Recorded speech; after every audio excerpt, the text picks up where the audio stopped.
Crisi economica, non siamo fuori dal guado, non si può parlare di ripresa, al massimo, dicono da Confindustria, non si andrà oltre ad una ripresina, peraltro senza svolte sull'occupazione. A farne le spese quello che un tempo era l'orgoglio della Marca, le piccole e medie imprese, gli artigiani, quelli più legati al territorio. Solo la Marca trevigiana ha perso in un anno 1500 aziende, in particolare nel manifatturiero e nell'edilizia.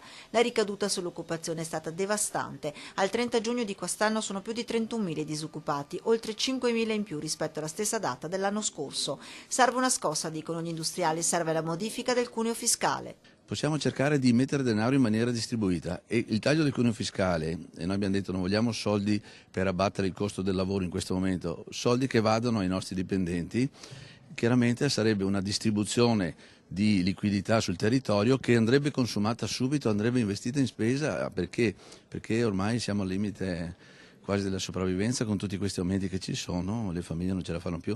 In un Veneto che dal 2007 ad oggi ha bruciato 9 punti percentuali di PIL, proprio la Marca rischia di chiudere l'anno con un triste primato, quello dei licenziamenti e della precarizzazione del mercato del lavoro.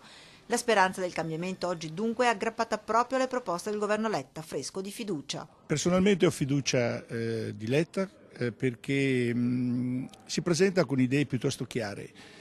Però ormai tutti noi imprenditori siamo un po' nervosi perché siamo stufi di sentire parole, parole, parole.